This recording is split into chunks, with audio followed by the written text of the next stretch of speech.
नमो अरहन्ताणं नमो अरहन्ताणं नमो अरहन्ताणं। हमारा जीवन अस्तित्व और आकांक्षा दोनों के बीच में चल रहा है। हम हैं, ये हमारा अस्तित्व है।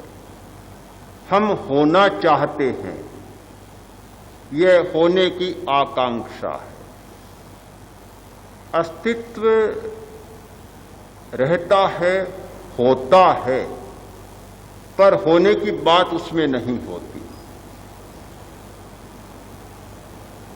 एक आकांक्षा होती है, चाह होती है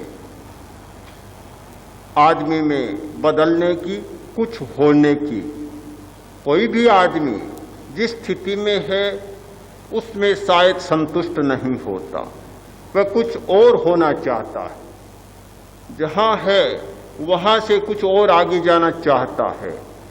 जिस बिंदु पर है उस बिंदु पर टिका रहे, ऐसा शायद ही कोई आदमी हो।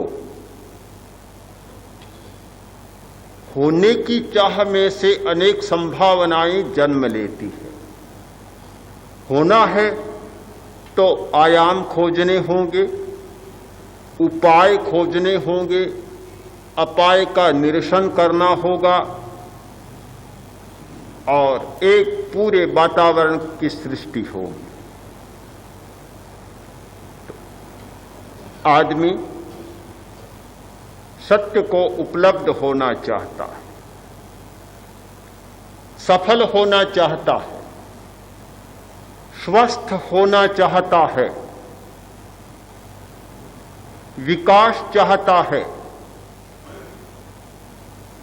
ये सारे परिणाम चाहता है।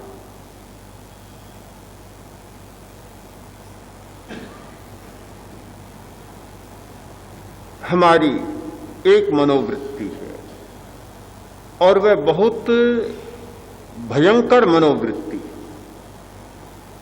उस मनोवृत्ति ने समस्याओं को जन्म दिया है और आज भी देती जा रही है। समस्या का समाधान नहीं हो पा रहा। वह मनोवृत्ति है हमारी परिणामगामी। हम परिणाम को चाहते हैं, परिणाम को मिटाना चाहते हैं और परिणाम को ही बदलना चाहते हैं। तीनों बातें परिणाम के आधार पर करना चाहते हैं। मिटाना है तो परिणाम को, पाना है तो परिणाम को।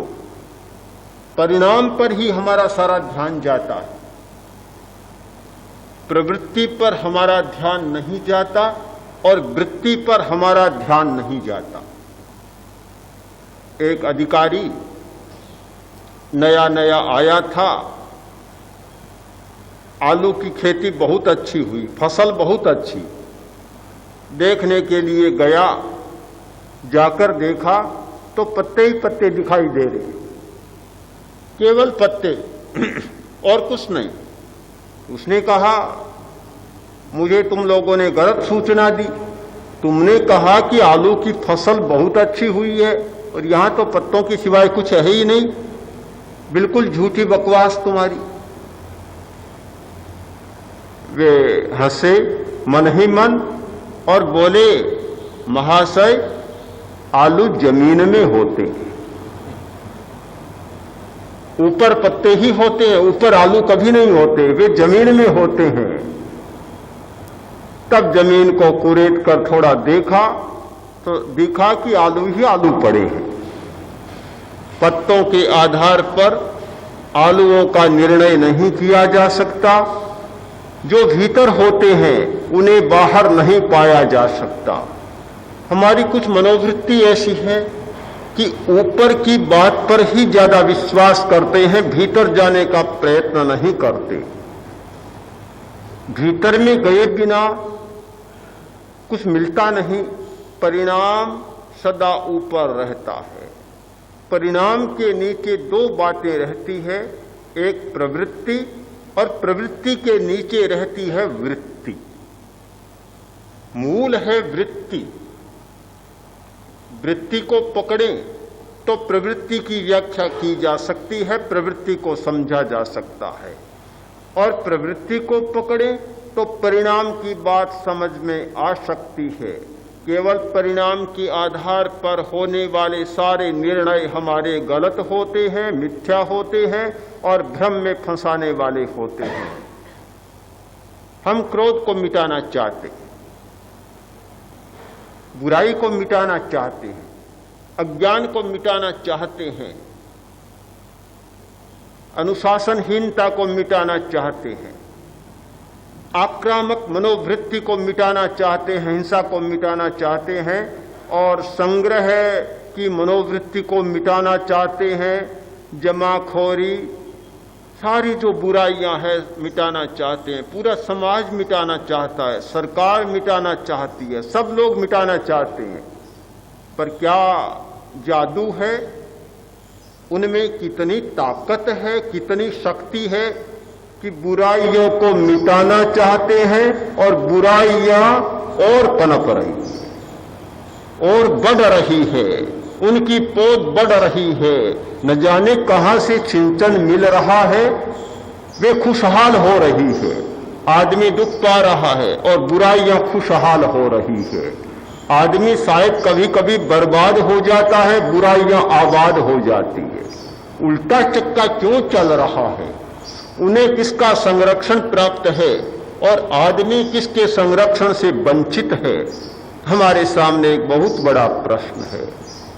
मुझे लगता है इस प्रश्न पर कभी गंभीरता से हमने चिंतन नहीं किया।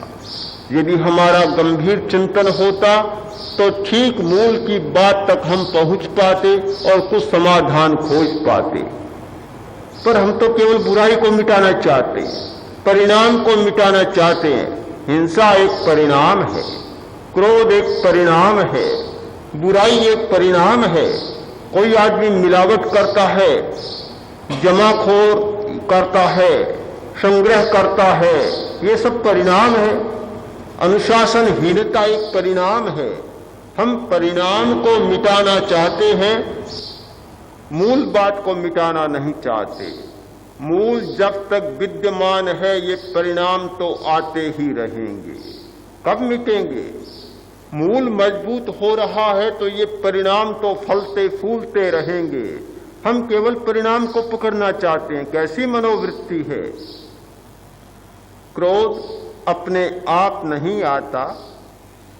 क्रोध के नीचे एक प्रवृत्ति होती है और उस प्रवृत्ति के नीचे एक वृत्ति होती है। जब वृत्ति को मिटाने की बात हम नहीं सोचते तो प्रवृत्ति को नहीं मिटाया जा सकता और परिणाम को भी नहीं मिटाया जा सकता।